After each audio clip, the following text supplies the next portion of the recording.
अस्सलामुअलैकुम friends, welcome back to my channel novels by Areej Shah.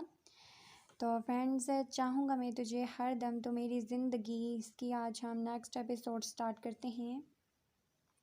Hadi की आंखों में आंसू थे। आज पहली बार वो किसी लड़की के लिए रोया था। तानिया शुरू से ही बेहिस थी। इससे कभी अपने बेटे की परवाह ना थी। इसे सिर्फ हाशिम खानदान से ज़िद थी, लेकिन आज उस ज़िद की वजह से इसने अपना बेटा खो दिया था। हादी जा चुका था और जाने से पहले वो पार्सल जो हानी तानिया के लिए दे के गई थी वो भी दे दिया गया था, जिसमें सॉरी का कार्ड था। तानिया को आज पहली बार शर्मिंदगी महसूस हुई थी। इसका बेटा न जाने कितने वक्त तक इसको शर्म दिलाता रहा और फिर उठ कर चला गया, और तानिया जानती थी कि इस बार वो हमेशा के लिए जा चुका है।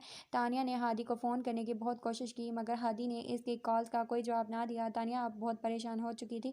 इसने कभी नहीं सोचा था कि इसका बेटा हमेशा हमेशा के लिए से दूर हो जाएगा। हादी को गए हुए 1 हफ़्ता हो चुका था। इसने तानिया से कोई रब्ता नहीं किया। 1 हफ़्ते बाद ईद थी। तानिया जानती थी कि हादी लाहौर से बाहर नहीं गया, लेकिन इसके बावजूद भी वो घर वापस नहीं आया था। तानिया ने एक दिन हादी के फ़ोन पर मैसेज भेजा, हेलो हादी, मैं जानती हूँ कि मुझसे बहुत बड़ी गलती हुई है। तुम मुझे कभी माफ़ नहीं करोगे हादी। तो मैं बस हाशिम ख़ानदान से दूर करना चाहती थी। ये मेरी ज़िद थी और मैं अपनी ज़िद में अपने बेटे को समझ नहीं पाई। इस मासूम लड़की के साथ ऐसा किया। हो सके तो मुझे माफ़ कर देना। मैं अमेरिका जा रही हूँ। अब मैं तुम्हें कभी नहीं तंग करूँगी। हानी को कहना कि मुझे माफ़ कर दे। तुम्हारी माँ, जो शायद माँ कहलाने के लायक भी नहीं है। हादी तकरीबन 1 हफ़्ते से यहाँ पर था। वो घर वापस नहीं जा रहा था। इससे खुरैन बता चुकी थी कि हानी और बाबा वापस जा आ चुके हैं। पता नहीं हानी ने घर पर सबको क्या क्या बताया होगा। न जाने बाबा इसे माफ़ी देंगे भी या नहीं। हर किसी का चेहरा बार बार हादी के सामने आ रहा था। वो सबसे शर्मिंदा था, लेकिन अब वो ज़्यादा देर यहाँ पर भी नहीं रह सकता था। इसे वापस घर तो जाना ही था, क्योंकि इसने फिल्म इंडस्ट्री में इसे छोड़ने का फ़ैसला कर लिया था। हानी माफ़ करेगी इसे घर तो वापस हर कीमत पर जाना था। इसलिए आज शाम बिना किसी को बताए वो वापस घर आ चुका था। घर आया तो कोई से बात नहीं कर रहा था, खास कर बाबा साहब इससे सख्त नाराज़ थे। इसका मतलब था हानि सबको बता चुकी है। ये तो जानता था कि ज़्यादा देर सबसे नाराज़ नहीं रहेंगे, फिर भी वो सबको मनाना चाहता था। सबसे पहले वो बाबा साहब के कमरे में आया था। बाबा साहब, मैं जानता हूँ आप मुझसे नाराज़ हैं। मेरी गलती इतनी छोटी नहीं है कि आप आसानी से माफ़ कर दें, लेकिन बाबा साहब मैं फिर भी आपसे एक मौका मांगता हूँ। प्लीज़ मुझे माफ़ कर दें। इनके सामने घुटनों के बल बैठा हादी इनसे माफ़ी मांग रहा था। नहीं हादी, तुमने हमारा भरोसा तोड़ दिया है। हमने हानि को तुम्हारे साथ इसलिए नहीं भेजा, वो तुम्हारी ही थी। हादी, कुछ देर सब्र कर लेते। बाबा साहब की बात हादी के सर के ऊपर से गुजर गई। बाबा साहब, ये आप क्या कह रहे हैं? हादी ने कहा, हाँ हादी, हमारे सामने बच्चा बनने की ज़रूरत नहीं है। हाँ हादी, हमारे सामने बच्चा बनने की ज़रूरत नहीं है। हम जानते हैं कि तुम और हानि एक ही कमरे में रहे हो। बाबा साहब ने कहा। बाबा साहब, आप इस वजह से मुझसे नाराज़ हैं? हादी ने पूछा। तो और क्या वजह हो सकती है हादी? क्या तुम्हें ये वजह छोटी सी लगती है कि हमने तुम पर भरोसा करके अपनी मासूम पोती को तुम्हारे पास भेजा? वो तुम्हारी ही थी। अभी तुम थोड़ा सब्र कर लेते। ईद के बाद तो वैसे भी उसको रुखसत करना ही है। हमने तुम्हें ज़रा शर्म नहीं आई इसकी मासूमियत का फ़ायदा उठाते हुए? बाबा साहब को लग रहा था कि हादी के बारे में कोई गलत फहमी हो रही है, लेकिन जिस तरह वो शर्मिंदा हो रहा था, बाबा साहब का शक यकीन में बदल चुका था। वो तुम्हारे बारे में कोई बात नहीं सुनना चाहती। वो जब से वापस आई थी बिल्कुल खामोश हो चुकी थी। ना तो पहले की तरह खेलती थी और ना ही मस्तियाँ करती थी। बाबा साहब, आपको गलतफहमी हो रही है। मैं और हानि एक कमरे में ज़रूर थे, लेकिन मैंने उसकी मासूमियत पर कोई आँच नहीं आने दी। आप मेरा यकीन करें, आप बेशक हानि को मेरे सामने बुलाकर पूछ लें। हादी को नहीं लगा था कि बाबा साहब इस मामले में कभी हादी पर शक करेंगे, इसलिए बाबा साहब की बातों पर इसे दुख हो रहा था। लेकिन हाथ तुम्हारी माँ तो हादी कह रही थी कि तुम इसका बहाना करके हानि को अपने साथ लेकर गए हो। हादी को तानिया को लेकर एक और झटका लगा था। इससे कभी उम्मीद नहीं थी कि तानिया इसके और हानि के किरदार को इस तरह से मशकूक कर सकती है। बाबा, ऐसा कुछ नहीं है। क्या आपको मुझ पर यकीन नहीं? हादी ने यकीन से पूछा था। हादी, मुझे तुम पर यकीन है, लेकिन मैं क्या करूँ? हानि कुछ दिन से बहुत उलझी हुई है, किसी से बात नहीं करती। पता नहीं उसको क्या हो गया है। कितनी शरारती करती थी वो, और अब कमरे से बाहर ही नहीं निकलती। बाबा साहब से कुछ देर इधर उधर की बातें करने के बाद हादी कमरे से बाहर निकला। हादी घर में सबको मना रहा था, लेकिन ये जानकर बहुत हैरत हुई कि सब इससे रब्ता ना करने की वजह से नाराज़ थे, और इसे लग रहा था कि हानि को थप्पड़ मारने की वजह से सब इससे नाराज़ हैं, जबकि घर में ये बात कोई जानता ही नहीं था। शायद जान भी जाते अगर पार्टी में इनके फ्रेंड्स के अलावा और लोग होते। हादी ने यह बात ही दबा दी थी और मीडिया तक आने ही ना दी, क्योंकि इससे हानि की बदनामी हो सकती थी। यहाँ तक कि हानि ने बाबा से कहा था हादी खुद उसे होटल तक छोड़ कर गया है। हादी सबको लेकर देखकर पुरसुकून हो चुका था सिवाय हानि के। हानि से बात करना चाहता था, इससे माफ़ी मांगना चाहता, लेकिन उसने कमरे से ना निकलने की कसम खा रखी थी।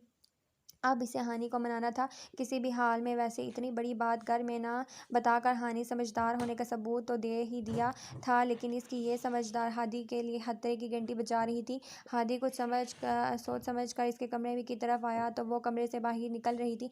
आज पहली बार हानि के हाथ में टेडी बियर नहीं था। इसे बहुत बुरा लगा, क्योंकि अब उसे यकीन आ चुका था कि उस दिन भी हानि सच ही बोल रही थी। हानि, मुझे तुमसे कुछ बात करनी है, हादी ने इसका रास्ता रोकने हुए कहा। हानि जानती थी कि जब तक ये बात ना सुन ले वो इसका रास्ता नहीं छोड़ने वाला, लेकिन तब ही वहाँ रशीदा नजर आई। ताई अम्मी, हादी मेरा रास्ता नहीं छोड़ रहे। एक भी सेकंड जाया किए बगैर हानि ने हादी की शिकायत लगा दी। हादी इसे देख कर रह गया। हादी, क्यों तंग कर रहे हो इसे? वैसे भी कुछ दिनों से इसकी तबीयत ठीक नहीं है, रशीदा ने इसे डांटा। हादी ने फौरन हादी का रास्ता छोड़ दिया। हानि जाते जाते पलटी। आई हेट यू, हमेशा वाली line. I love you too, Hadi ने मुस्कुराकर कहा और निकल गया, जबकि इस बार हानि इसे देखकर रह गई। हादी, तुम्हारा दिमाग ख़राब हो गया है, हमने कह दिया ये मुमकिन नहीं है तो नहीं है। क्यों मुमकिन नहीं है बाबा साहब? अगर आप ईद के बाद रुखसती करने के लिए तैयार हैं तो ईद से पहले क्या फ़र्क पड़ता है? फ़र्क पड़ेगा हादी, तुम्हें इतनी भी क्या बेसब्री है? बाबा साहब ने इसे डांटते हुए कहा। मुझे कोई बेसब्री नहीं है बाबा साहब, हानि मुझसे नाराज़ है, मैं उसे मनाना चाहता हूँ, हादी ने बच्चों जैसा मुंह बनाते हुए कहा जिस पर बाबा साहब हमेशा फंस जाते थे। हादी, जाओ हमारे कमरे से, इस तरह से हमारे सामने मुंह मत बनाओ। इस बार हम नहीं मानने वाले। बाबा साहब अपनी जिद पर आ रहे थे। नहीं बाबा साहब, आप सिर्फ ऊपर से कह रहे हैं कि आप नहीं मानने वाले, लेकिन दिल से आप मान चुके हैं, हादी ने मुस्कुराते हुए कहा। नहीं माने हैं हम दिल से, अभी जाओ यहाँ से, बाबा साहब ने कहा। लेकिन बाबा साहब, आपकी मुस्कुराहट बता रही है कि आप मान चुके हैं, हादी ने जाल बिछाया। हम कब मुस्कुराए हादी? हम नहीं मुस्कुराए और हम नहीं मान रहे, ना चाहते हुए भी। इसकी बात सुन के बाबा साहब को हंसी आने लगी, जिसे उन्होंने दबाने की कोशिश की। नहीं बाबा साहब, ये चीटिंग है, आप मान चुके हैं, आप बस ऊपर से कह रहे हैं कि नहीं माने। हादी इनकी कोई भी बात किसी खाते में नहीं ला रहा था। हादी, हम नहीं मानते हैं, बाबा साहब ने समझाने की कोशिश की। जी नहीं, आप मान चुके हैं और अब मैं सब घर वालों को बताने जा रहा हूँ। इससे पहले बाबा इसे मना करते वो कमरे से बाहर भाग गया। बाबा साहब ने कभी हादी की बात ना टाली थी। हादी तो हमेशा ही उनका लाडला था। उन्होंने जब हानि से पूछा तो इसके कुछ बोलने से पहले जवाब बिलाल की तरफ से आया। बाबा साहब, आप क्यों परेशान हो रहे हैं? ईद के बाद भी तो रुखसती होनी है, अगर आप पहले करना चाहते हैं तो भी हमें कोई मसला नहीं है। ये एक मान था अपने बाप का, एक बेटी पर। हानि बिना कुछ बोले शादी के लिए तैयार हो गई। ज़्यादा रस्में नहीं की गई और ना ही ज़्यादा मेहमान बुलाए गए। हानि को मेहंदी की रस्म पसंद थी, इसलिए मेहंदी का फंक्शन स्पेशली रखा गया। बाबा साहब ने इसकी जल्दी शादी की वजह अपनी तबीयत बताई थी, जिसका सबसे बड़ा मसला ये हुआ कि इसकी ना तारीख लेने आ पहुंची। फिर क्या था, दोनों बहनों की शादी एक ही दिन हो गई। वलीमा ईद के बाद तय पाया और यूँ हानि हमेशा हमेशा के लिए हादी की हो गई। हानि की रुखसती एक कमरे से दूसरे कमरे में हुई थी, जबकि खुरैन को दूसरे घर जाना था, जिसकी वजह से सबकी आंखें नम थी। हानि इसके गले लगकर बहुत रोई और इस तरह ईद से एक दिन पहले ही दोनों बहनें रुखसत हो गई। हादी कमरे में आने के लिए जितना बेचैन था उतना ही परेशान भी था, क्योंकि वो जानता था कि हमें इससे बहुत नाराज़ हैं। हादी ने बाबा साहब को सब कुछ बता दिया था कि किस तरह तानिया ने इसे बदगुमान करने की कोशिश की। इसके बाद वो इससे बहुत नाराज़ हुए, लेकिन वो जानते थे कि हादी हानि से बहुत मोहब्बत करता है और वो ख़ुद भी यही चाहते थे कि हादी हानि को मना ले, इसलिए वो इनकी शादी के लिए तैयार हो गए। बाबा साहब, आप फिक्र ना करें, मुझे हानि के पैर पकड़ने पड़े तो उसके हाथ जोड़ने पड़े उसके सामने तो मैं वो सब कुछ भी करूँगा, लेकिन आज मैं उसे मना दूँगा। हादी ने अपने इरादे बाबा साहब को बताए। हादी, उम्मीद तो हम भी यही करते हैं कि तुम उसे मना लोगे, लेकिन तुमने इससे बहुत हर्ट किया है। हमें कभी नहीं लगता था कि हानि इतनी समझदारी से काम लेते हुए घर में किसी को नहीं बताएगी, लेकिन इसने घर में किसी को नहीं बताया। अब तुमने समझदारी का सबूत देते हुए इसे मनाना होगा। जी बाबा साहब, वादा करता हूँ मैं उसे मना लूँगा। ये कहकर वो बाबा साहब के गले लगा और कमरे के अंदर जाने लगा। हानि बेड पर घूंघट लिए बैठी थी, जब हादी आहिस्ता से चलता हुआ इसके करीब आ बैठा और मोहब्बत से इसका घूंघट उठाया। बहुत खूबसूरत लग रही हो हानि, इसके इस तरह से कहने पर हानि की झुकी नज़रें मज़ीद झुकी। मैं जानता हूँ तुम मुझसे नाराज़ हो, मैंने तुम्हें बहुत हर्ट किया है। यकीन करो हानि, मैं ऐसा कभी नहीं करना चाहता था, मुझसे गलती हुई। हानि, क्या मैं तुम्हारी माफ़ी के काबिल हूँ? हादी ने इसके दोनों हाथ पकड़ते हुए कहा। हादी ने नज़र उठा के इसे हानि ने देखा तो वो बहुत उम्मीद भरी नज़रों से इसकी तरफ देख रहा था। नहीं मानोगी हानी, एक और सवाल आया। हानी कुछ ना बोली। कैसे मनाऊँ तुम्हें यार, गलती की सज़ा तो सॉरी होता है ना। हादी ने फिर कोशिश की, इस बार भी वो कुछ ना बोली तो हादी ने इसके सामने अपने हाथ जोड़ दिए। हादी आप क्या कर रहे हैं? हानी ने फ़ौरन इसके दोनों हाथ थाम कर खोले। अपने रूठी हुई बीवी को मना रहा हूँ, हादी ने बहुत मोहब्बत से कहा। कोशिश के बावजूद भी हानी की आंखें छलक पड़ी। हादी ने बेइख्तियार इसे अपनी बाहों में भर लिया, फिर इसके गले लगकर वो बहुत रोई कि फिर रोती ही रही। आप बचपन से मुझे तंग करते हैं। इसके सीने पर सर रखे हानी ने शिकायत की। आई प्रॉमिस आइंदा कभी तंग नहीं करूँगा। हादी ने इसका माथा चूमा। मेरा टेडी ले लेते हैं, सो करती। एक और शिकायत आई। यार आज तो मैं खुद तुम्हारे लिए टेडी लेके आया हूँ, 1 मिनट रुको, मैं अभी आता हूँ। हादी ने इसे खुद से अलग किया और उठकर ड्रेसिंग रूम में आ गया। जब वापस आया तो इसके हाथ में बिल्कुल शाहू जैसा टेडी बियर था, जिसे देखते ही हानी नाच उठी, इस बात की परवाह किए बगैर कि वो दुल्हन है। लेकिन जब याद आया तो शर्मा के बैठ गई। हादी को उसकी इस हरकत पर बहुत प्यार आया और इसके बहुत बिल्कुल करीब आ गया।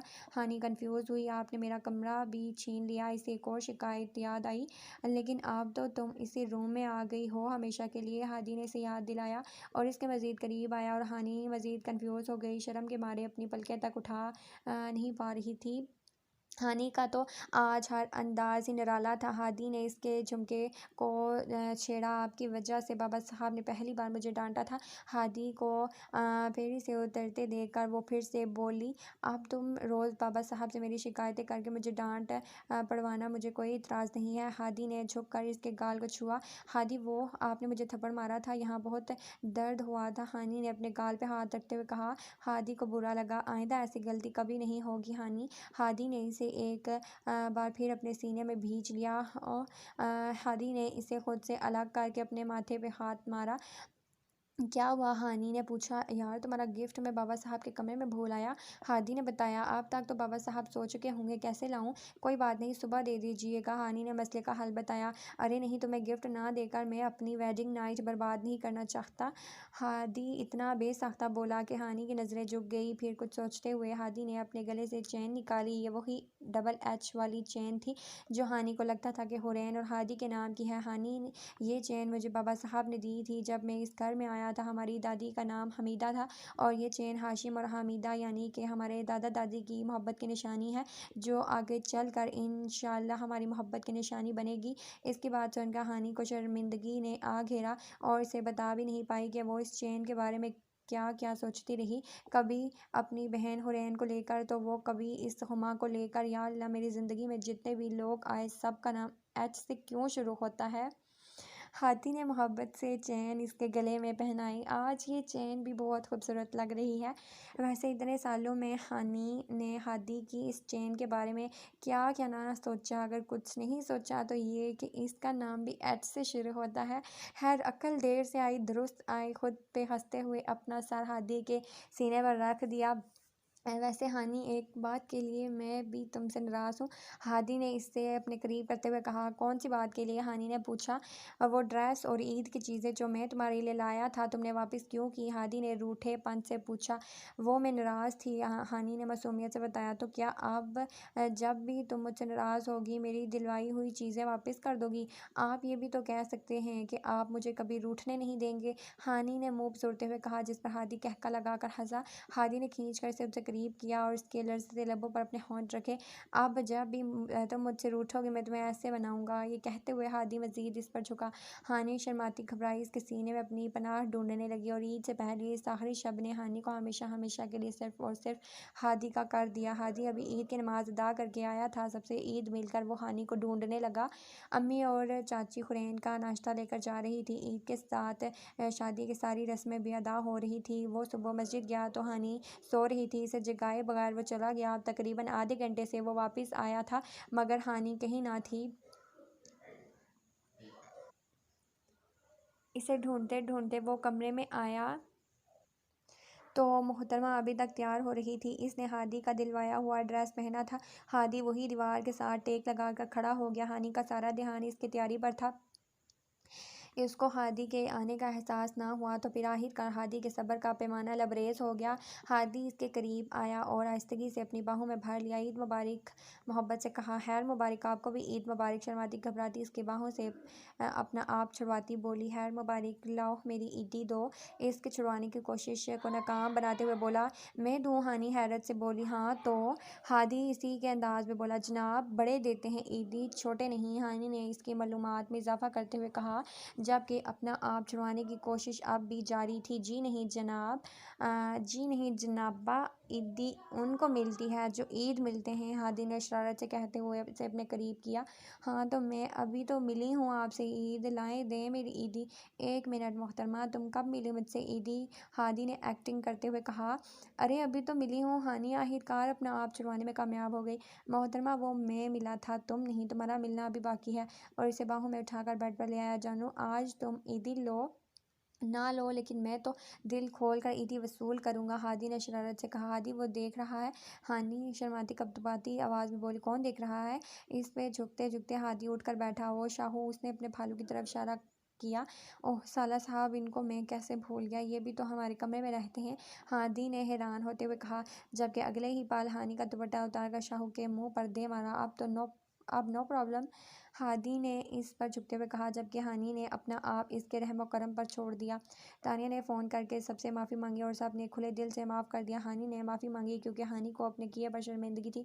माफ़ी मांगने के बाद तानिया हादी को वापस फिल्म इंडस्ट्री में काम करने का कह रही थी, लेकिन हादी ना माना। बहुत मिन्नतें करने के बाद हादी ना माना तो तानिया ने इसे मज़ीद फोर्स ना किया, क्योंकि वह जानती थी हादी एक बार किसी काम से इनकार कर दे तो वो कभी वापस उसमें नहीं आ सकता। अच्छा किया तुमने हादी, अब मज़ीद सब कुछ करने की ज़रूरत नहीं है। हम बहुत खुश हैं। बाबा साहब इसके फिल्म इंडस्ट्री छोड़ने पर बहुत खुश थे। हादी खुद भी काफ़ी मुतमईन था। हुरैन आई तो वो हानी को छेड़ने लगा। बोल ना हानी, हादी रोमांटिक है या नहीं? रोमांटिक नहीं, बहुत ही रोमांटिक है। 6 साल फिल्म इंडस्ट्री में काम करके यही सब कुछ सीखा है। हानी काफ़ी चिड़ी हुई थी और इसका गुस्सा हादी ने नोट किया था।